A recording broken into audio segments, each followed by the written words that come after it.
Welcome back to UK Property Info. Hi Guillaume. I have been analysing property markets for many years now, and I have to tell you that what I am seeing in the data right now is something I have never witnessed before. The UK rental market has just flipped in a way that defies conventional economic logic, and the implications for everyone involved in this market are profound. Today I need to walk you through exactly what is happening, why it matters, and what it means for tenants, landlords, and the future of housing in this country. This is not a typical market correction. This is something entirely different. And by the end of this analysis, you will understand why this flip should concern everyone who cares about the state of British housing. Let me start by explaining what I mean when I say the market has flipped. For the past 3 years, we have been reporting on a rental market characterised by extreme demand and collapsing supply. Tenants were competing desperately for a shrinking pool of properties. Dozens of applications for every listing.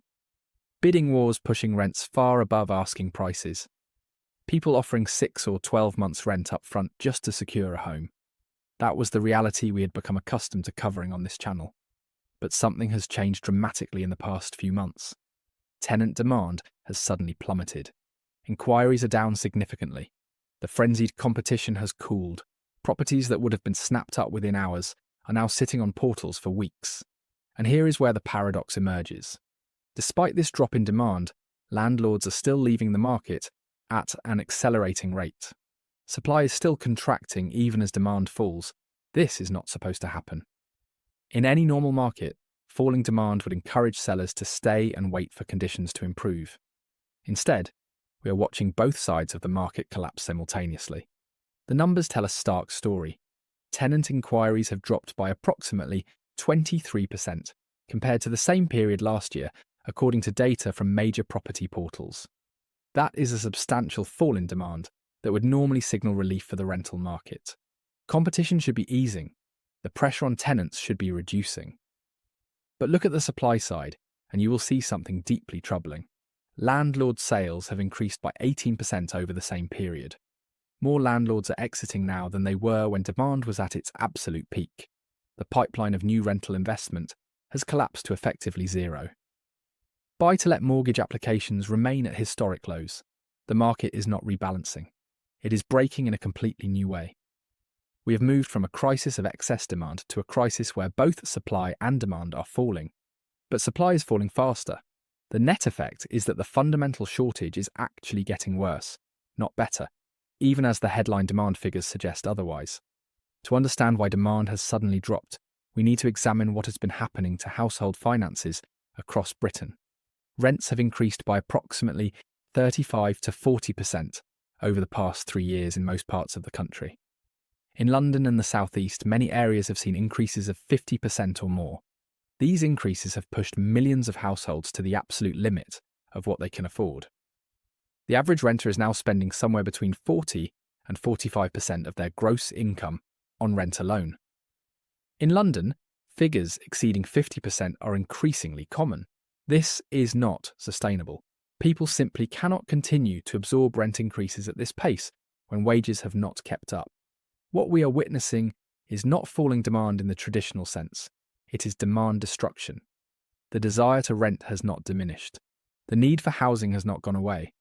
What has happened is that a growing portion of the population has been priced out entirely. They are not choosing not to rent. They are being forced out of the rental market because they literally cannot afford what is being asked. This demand destruction is manifesting in several ways that landlords and agents are reporting across the country. First, there is a significant increase in adult children moving back in with parents. Young professionals who had been renting independently are returning to family homes because they can no longer afford the combination of rent and living costs. This removes demand from the market, but it is not because these people no longer need housing. It is because they have been priced out.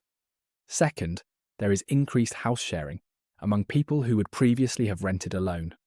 Single professionals are doubling up with friends or colleagues, splitting rent on properties that one person used to occupy. Again, this shows up as falling demand, but it actually represents housing stress rather than reduced need. Third, some workers are relocating to cheaper areas or even leaving the UK entirely. The combination of high rents and high costs of living has made certain parts of Britain unviable for people on ordinary incomes. None of these trends represent genuine demand reduction. They all represent people being pushed out of the market by affordability pressures. The underlying housing need remains as strong as ever. Now let me explain why landlords are still leaving despite this apparent reduction in competition for tenants. The factors driving landlords out of the market have nothing to do with tenant demand.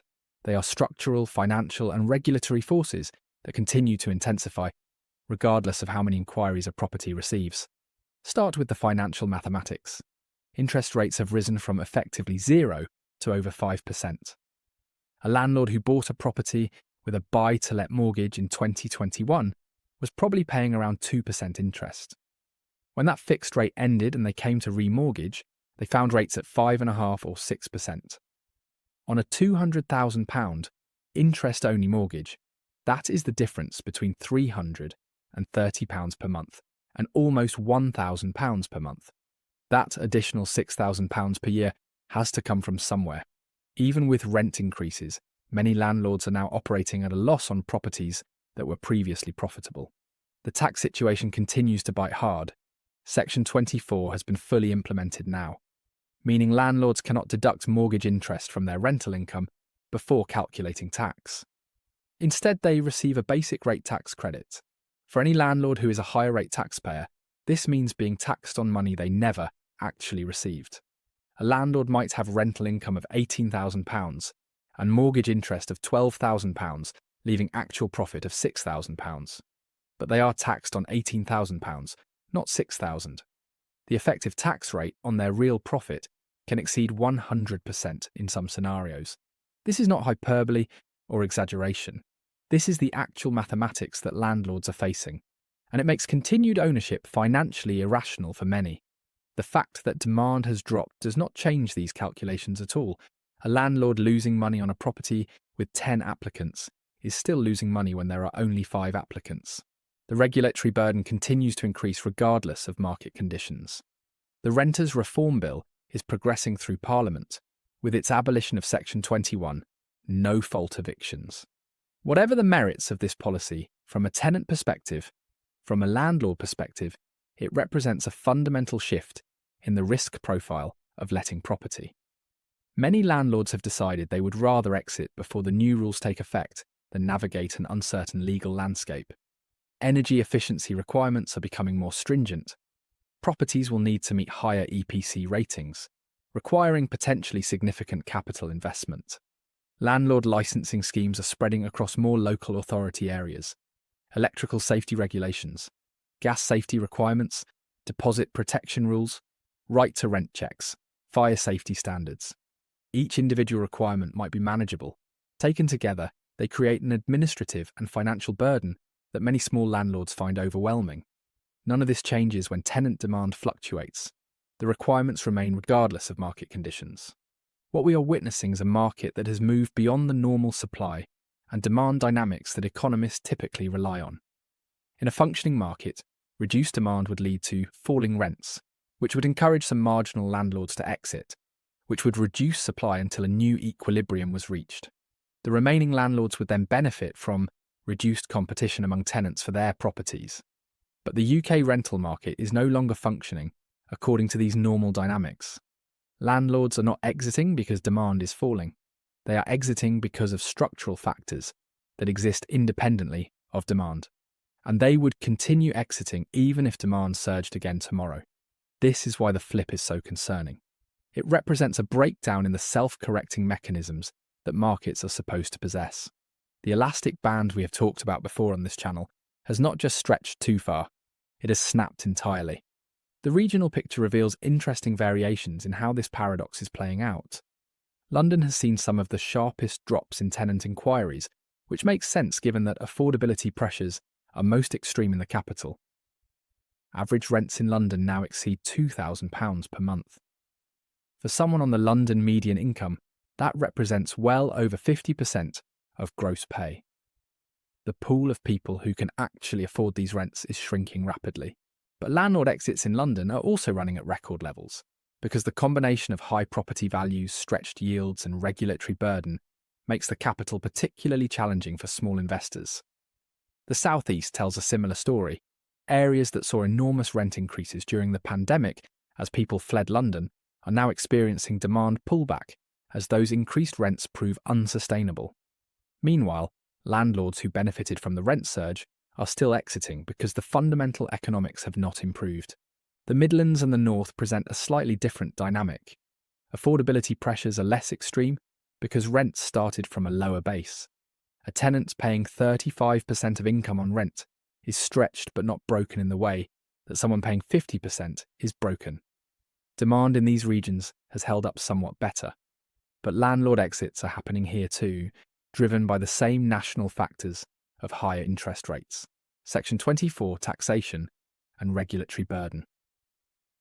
In some northern cities, the yield compression caused by rising property values during the pandemic has made buy-to-let mathematics challenging, even at lower absolute rent levels. A property in Manchester that cost £150,000 in 2019 might now be worth £220,000.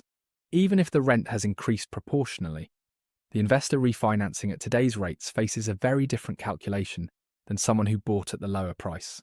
Scotland and Wales have their own regulatory environments that are adding additional pressure. Scotland's rent control measures have created uncertainty that is accelerating landlord exits there. Wales has implemented its own licensing and regulation regime that adds to the burden on landlords. Neither devolved nation has found a policy formula that addresses the fundamental tension between tenant protection and landlord viability. The result is the same as England: landlords leaving and supply contracting, even as affordability pressures reduce headline demand. Let me explain why this flip creates a particularly dangerous dynamic for the medium term. In a normal demand-driven downturn, you would expect rents to fall, affordability to improve, and demand to eventually recover. The market would find a new balance at lower price levels. But that is not what is happening here. Rents are not falling significantly, despite the drop in inquiries. Why? Because landlords who remain in the market still have significant pricing power. The supply contraction means that even reduced demand still exceeds available properties in most areas. A landlord who previously had 20 applicants for a property might now have 8. That is still enough competition to support current rent levels. There is no pressure to reduce prices when you still have multiple people willing to pay the asking rent. Meanwhile, the landlords who are exiting are removing supply from the market entirely. Their properties are mostly being purchased by owner-occupiers who will live in them rather than rent them out. This permanently reduces the rental stock. The trajectory we are on leads to an extremely concerning outcome. Demand will eventually stabilise or recover as population continues to grow, as young people form new households, and as economic conditions fluctuate. But supply will continue to contract because none of the factors driving landlord exits are being addressed. When demand recovers and hits a smaller supply base, the affordability crisis will intensify dramatically. Rents will surge again. Competition will return with a vengeance, and the people who were priced out temporarily will find themselves facing an even more hostile market than the one they left. This is not speculation. This is the logical consequence of the dynamics currently in play. We are not solving the rental crisis. We are creating a pause before an even worse phase begins. What about the role of institutional investors and build-to-rent developments? Some commentators have suggested that corporate landlords will fill the gap left by exiting individual landlords. The evidence does not support this optimism.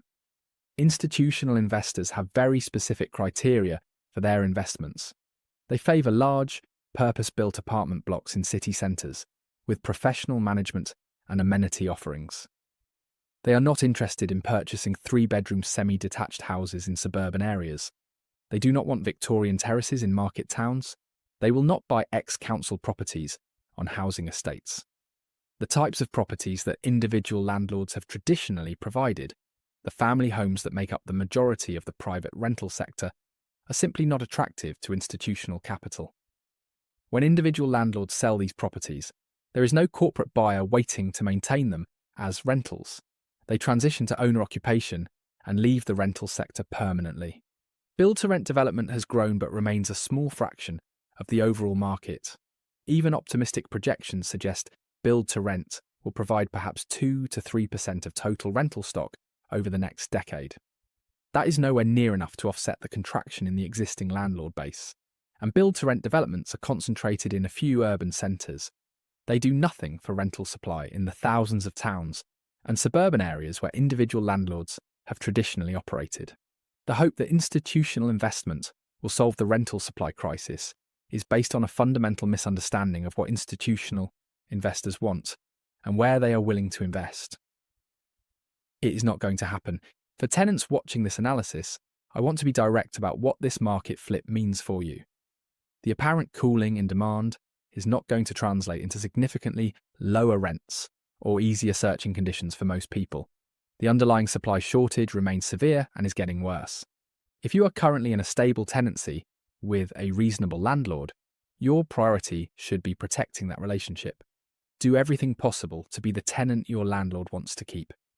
Pay rent reliably and on time. Communicate openly about any issues. Report maintenance problems promptly, but reasonably. The security of your current situation is incredibly valuable in this market because finding an alternative remains extremely difficult, despite the headline demand figures. If you are searching for a rental property, prepare yourself for a process that remains challenging. Build the strongest possible rental profile with references, proof of income, and savings for deposits. Be flexible on location and property type if your circumstances allow.